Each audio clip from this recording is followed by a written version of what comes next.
Fala, nação colorada!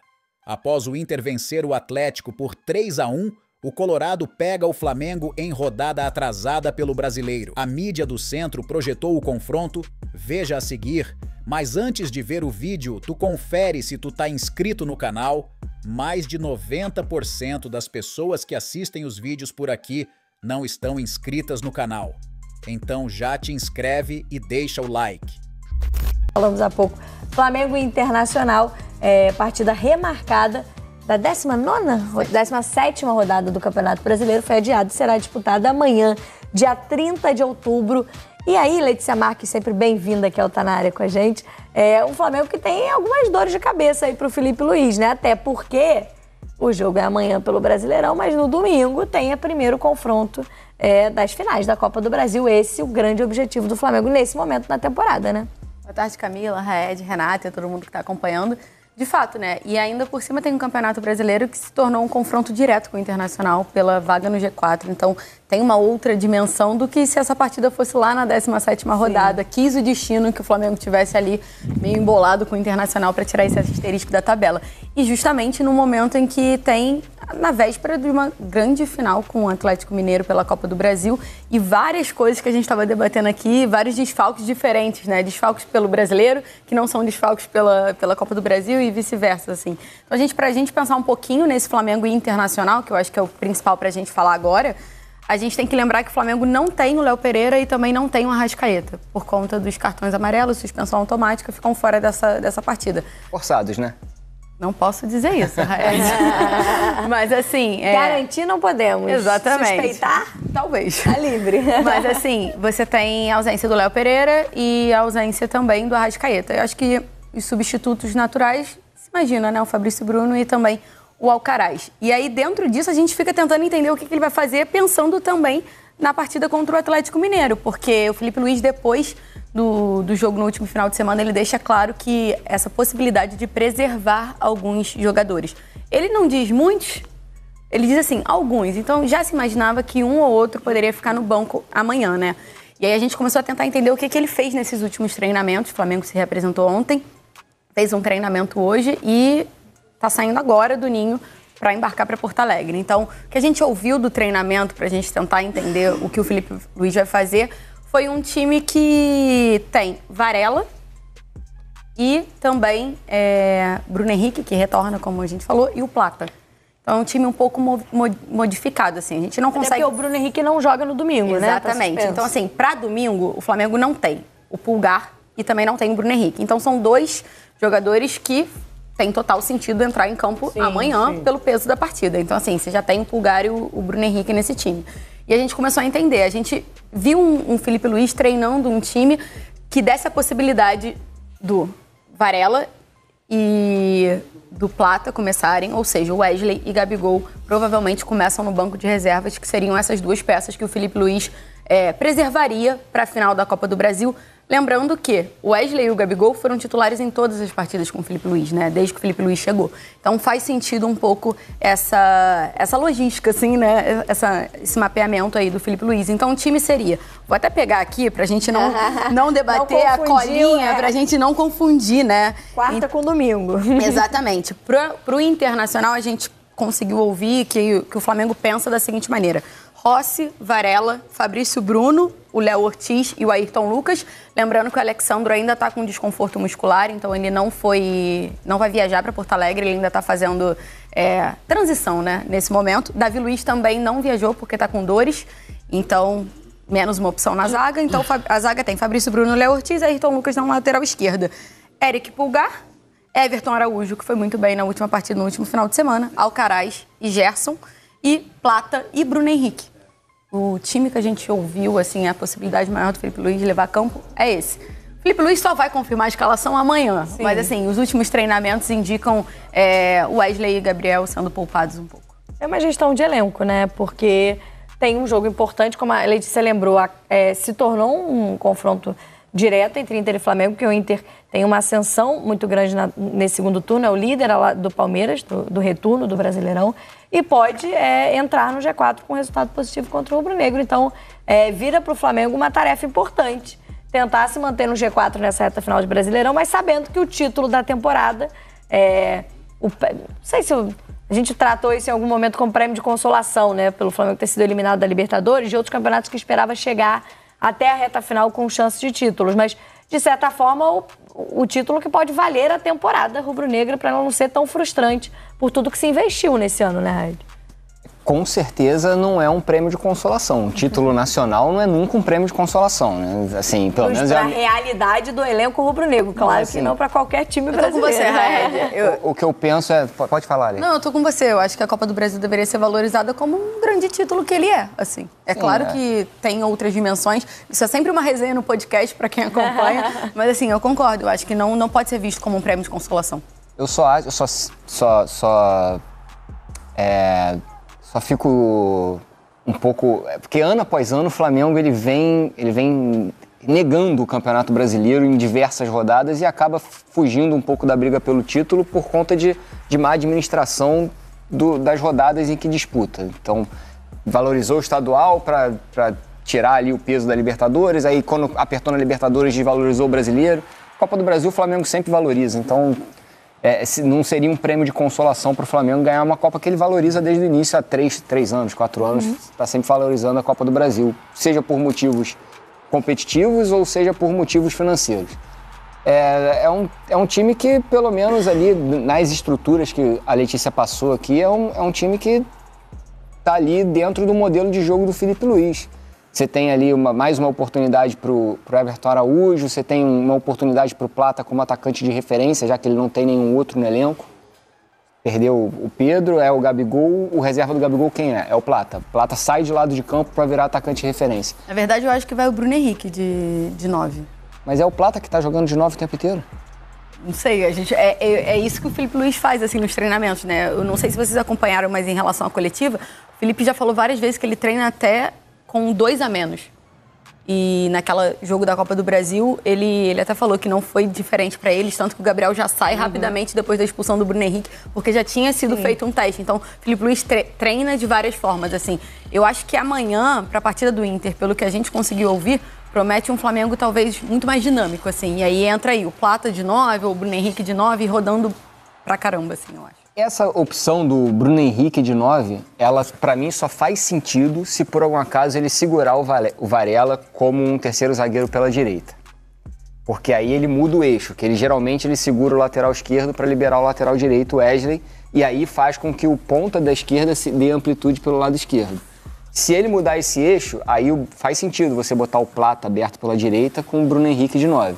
Se ele não mudar esse eixo, para mim não faz nenhum sentido, porque ele só tem utilizado o Plata como 9. Até porque o Varela, essa mudança de Wesley por Varela já indica um lado direito mais preso, mais defensivo, porque são as características dos jogadores. Agora, é um ponto importante também, acho que a Letícia traz desse encaixe, Rê, porque ainda que sejam, né, escalações provavelmente diferentes, até pelos suspensos, né, pelos jogadores que estarão à disposição na quarta e no domingo, é um trabalho recente do Filipe, que precisa de jogos para que esses encaixes e essas movimentações ganhem entrosamento, ganhem entendimento do time. Então, naturalmente, alguns desses encaixes usados amanhã, ainda que em alguns momentos com jogadores diferentes, vão ser importantes para o jogo de domingo contra o Atlético. Sim, até para testar alternativas, né? Para justamente, se os titulares não renderem o esperado, ele poder ter alternativas. Na coletiva agora após o jogo contra o Juventude, o Filipe Luís até falou sobre o Plata, que ele tinha alguma dificuldade de jogar nessa posição como uma referência, porque ele sempre tende a cair pelo lado, que é a característica maior dele. Talvez nessa partida, se ele usa o Bruno Henrique, por exemplo, como uma referência, ele pode trazer o Plata pela direita, que é onde o Plata mais rende, né? E pela direita ele raramente vai ter oportunidade de jogar, a não ser quando o Gerson não está disponível. E aí, considerando que o Wesley não tá, o Varela tem outra característica, não é muito agudo, não é um cara que vai o tempo inteiro para a linha de fundo, então talvez o Plata pudesse ser esse cara. Mas acho que a principal característica que o que o Flamengo do Felipe Luiz já demonstrou, e ele até falou disso também na coletiva, sobre intensidade. É isso que eu acho que ele não vai abrir mão, né? De ser um time que vai pressionar alto, ele quer ainda uma recuperação mais rápida quando perde a bola, quer um time também mais rápido para recuar, né? Então, assim, perdi a bola, não recuperei. Como eu faço a minha recomposição aqui? Acho que esse timing ainda está desajustado no Flamengo e muitas vezes os adversários aproveitam isso para as bolas nas costas, né, de zagueiro, de defensor, enfim. Mas acho que vai enfrentar um adversário super difícil, né? Um confronto bastante complicado para o Flamengo, porque o Inter vem de uma sequência muito grande de invencibilidade, joga em casa. É um Inter que está querendo de vez entrar, né, nessa zona de G4. Então é um confronto difícil para se ter na véspera de uma final, né? Não é exatamente um confronto muito amistoso para se ter. Mas talvez traga dificuldades que o Flamengo pode encontrar também contra o Atlético Mineiro no domingo, né? Total. Não é aquele confronto também que engana. Não, aquele confronto exatamente. que você pega um adversário que te dá muito espaço, principalmente para um time como o Flamengo que gosta de ter a bola, né? E contra o Atlético vai ser diferente. Então, talvez já dê um pouquinho desse compasso, dessa dificuldade. Agora, tem um personagem importante também nesses últimos jogos e que vem ganhando espaço, que é o Michael, né? Letícia, porque foi um jogador que voltou de lesão, conseguiu fazer boas partidas e vir uma peça importante no momento que o Flamengo tem mais desfalques no departamento médico. Essa lista que a gente foi atualizando ao longo da temporada. Eu não aguento mais. Toda hora chega uma notificação ali na agenda da Letícia, mais um nome para incluir. Mais em vermelho, né? O mais em vermelho. Mais um xizinho, ó. Atualizado agora, ó, Letícia. Porque ganhou Carlinhos e De La Cruz. Essa lista mais recentemente já tinha Cebolinha, Vinha, Pedro, Luiz Araújo. Então é um momento importante também para o Michael aparecer como uma peça importante para o Felipe Luiz, né? Na verdade, Camila, ainda tem o Davi Luiz que está fora dessa partida, porque foi agora há pouco que o Flamengo anunciou. Eu vou até ler aqui, ó. O Davi Luiz não viaja com a delegação para Porto Alegre. O zagueiro está com uma dor bilateral no tendão de Aquiles e tornozelo. Então, o Davi Luiz fica no Rio. Mais uma preocupação, assim, porque a gente não sabe a gravidade, não sabe se ele está à disposição do final de semana. E o Alexandro, que ele teve um desconforto muscular na partida contra o Corinthians. E aí ele está fora desde então. E acho que o que a gente entende é que ele está sendo preparado justamente para essa partida contra o Atlético Mineiro no final de semana. Então, ele fez transição nos últimos dias no CT, então ainda está muito devagar, não tinha por que forçar o Alexandro para essa partida contra o Inter. Então, você segura o Alexandro para uma final de Copa do Brasil, que de fato é a partida do ano, assim, do Flamengo, porque vai jogar o primeiro jogo em casa, vai decidir fora, então, e joga o primeiro jogo sem dois nomes principais, né, que, como a gente falou, Pulgar tá fora pelo terceiro cartão amarelo e o Bruno Henrique pela expulsão que teve na partida contra o Corinthians. Então, são duas peças que o Felipe Luiz usou em todos os jogos, praticamente. Então, mais uma dor de cabeça para ver o que o Felipe Luiz pode fazer nesse confronto com o Atlético Mineiro, porque tem várias opções. Imagino que o Michael é o principal substituto ali do Bruno Henrique. Pode ser, mas aí se o Plata for muito bem hoje, e aí você pode mexer no time. E você vai fazer o quê com o Pulgar? Você tem o Alan, você pode botar o Léo Ortiz no meio ainda. Tem o Everton Araújo. Tem o Everton Araújo, enfim. Tem mas aí você ainda tem a vaga que não tem o De La Cruz, né? Que tá fora das duas finais. Então, tipo, é assim, ó, é um quebra-cabeça, como a gente brinca. Tem o De La Cruz ainda. E pro Felipe Luiz pensar para essas duas partidas, vamos botar o Fernando Becker também aqui no nosso papo, pra gente falar um pouquinho do adversário do Internacional, que joga em casa essa partida amanhã. Becker, bem-vindo aqui ao Tá Na Área. Boa tarde para você, amigo. O Internacional, que a Renata já destacava aqui, uma sequência de invencibilidade impressionante. É o líder do retorno ao lado do Palmeiras em número de pontos e vem querendo entrar de vez nessa briga por vaga na Libertadores do ano que vem, né? Um adversário que está sendo bem difícil de bater nesse momento no Campeonato Brasileiro.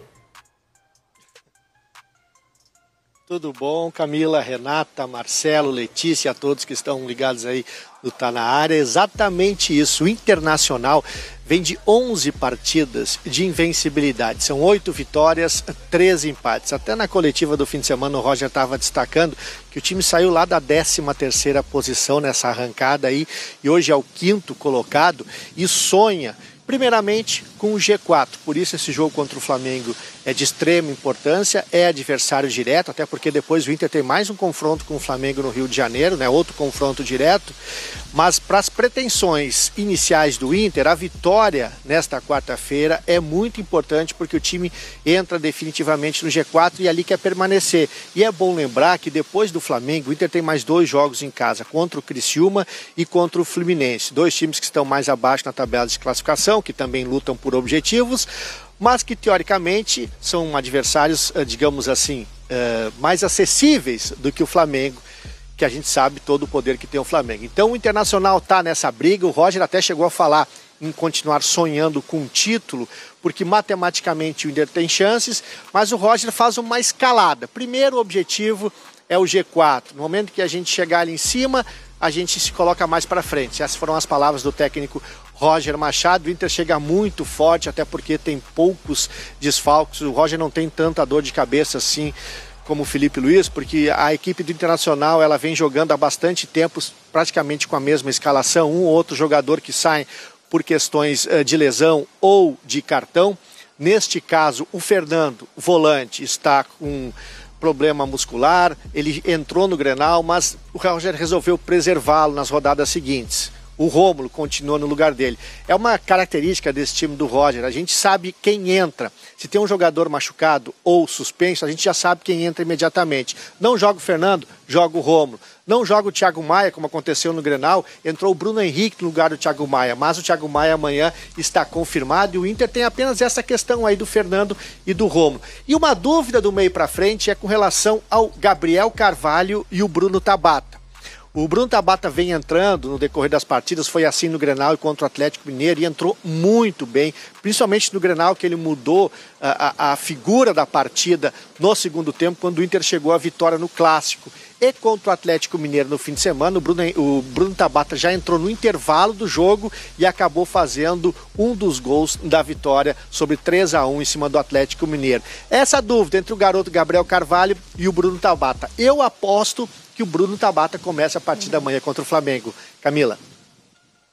É a aposta aí do nosso repórter na apuração pelo que vem fazendo o Roger Machado, mas o fato, né, Raed, que uma campanha impressionante, o trabalho do Roger começou ali pegando o Inter numa situação muito difícil. A gente até falava da escolha do Roger naquele momento, né, muito desafiadora, porque ele saía de um bom trabalho no Juventude para pegar um time em que ele é ídolo do rival e numa situação difícil de tentar tirar o Internacional naquele momento, com tudo que viveu o Inter e os times do Rio Grande do Sul também nessa temporada, que a gente não pode esquecer. E que trabalho impressionante vem fazendo o Roger, né? Muito acima do que a gente imaginava.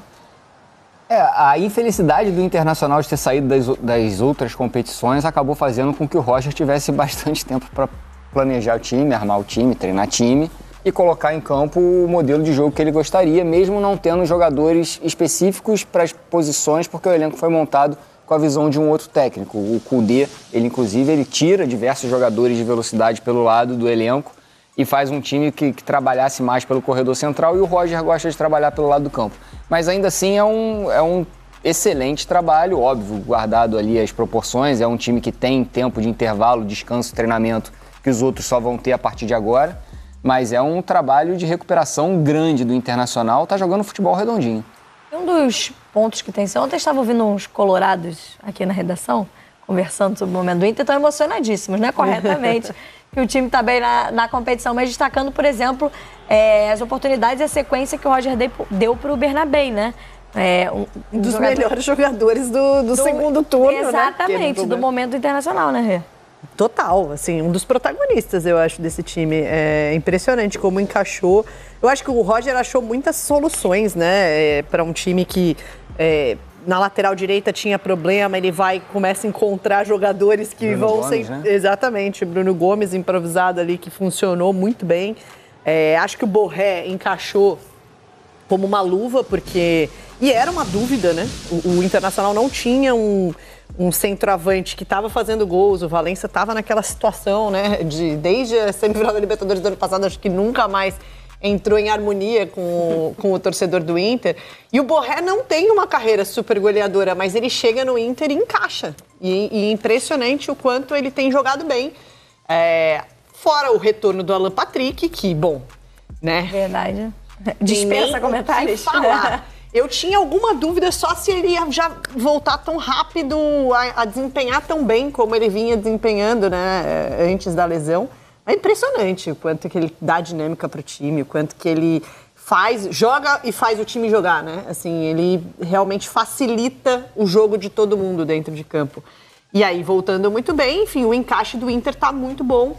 Acho que é um time muito intenso, como o Roger gosta, que também marca bem alto, pressiona quando perde a bola. Então, enfim, tem já a cara do Roger e é um time que conseguiu essa consistência impressionante de jogos dentro e fora de casa, que eu acho que isso chama a atenção dessa sequência invicta do Inter, né? Ele vai jogar fora de casa é como se estivesse em casa, porque consegue os pontos do mesmo jeito.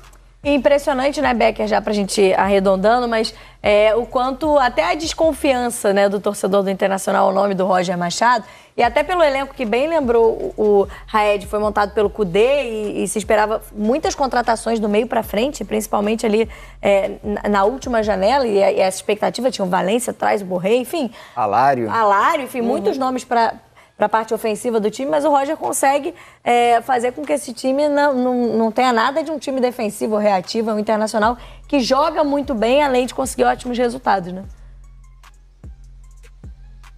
Exatamente, eu estava escutando o que vocês estavam falando aí, concordando com tudo isso, e essa ascensão desses jogadores que vocês colocaram aí no caso do Borré, do Alan Patrick, do Bernabé, ela se deu juntamente com a ascensão da coletividade do Internacional, porque num primeiro momento o Roger pegou um grupo meio que esfacelado, não em função do que o Kudê entregou, mas em função do contexto em que o Inter estava vivendo naquele momento, que era de disputar 2 competições, de ter sido eliminado pelo Juventude, uma eliminação que o clube não esperava, da Copa do Brasil, né? Depois da Copa Sul-Americana, e nesse meio tempo aí o Inter perdeu muitos jogadores por lesão, um deles, o Alan Patrick, ficou um bom tempo fora, e aí o Roger encontrou o Gabriel Carvalho como um substituto para o Alan Patrick naquele momento, e o Gabriel Carvalho soube, né, superar a falta de maturidade, um garoto de 17 anos, e deu conta do recado, e em determinado momento era um dos destaques do time. E depois da Copa América, por exemplo, voltou o Borré, e desde então ele disputou 12 partidas e fez 6 gols, né? O Borré é um jogador que hoje tu vê ele, parece que é um colorado desde pequeno, porque ele incorporou o espírito do Internacional. E aí o grande achado do Roger foi o Bernabé, porque o Inter perdeu jogadores também.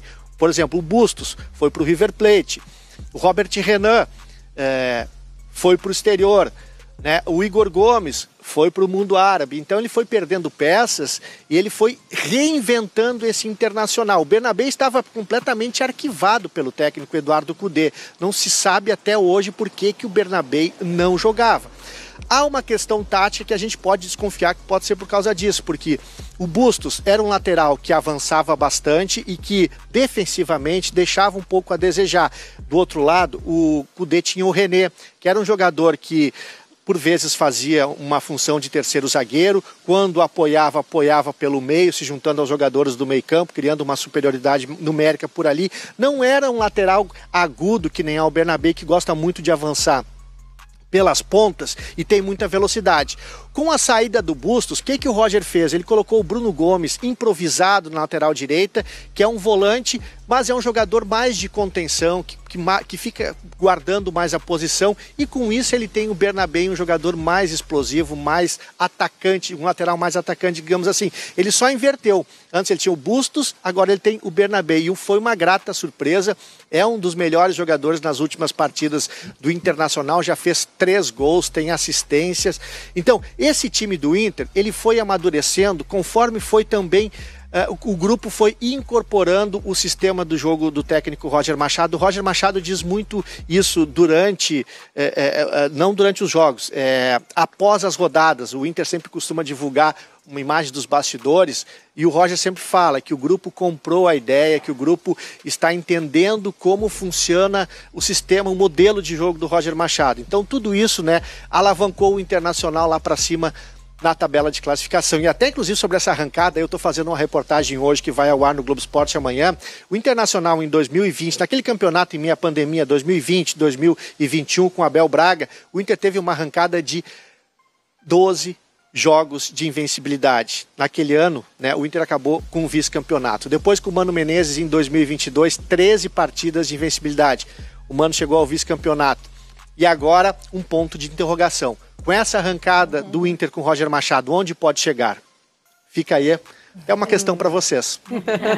O Inter é o time do segundo turno do Campeonato Brasileiro nos últimos anos. Becker, obrigada pelas informações direto de Porto Alegre. Até a próxima com a gente.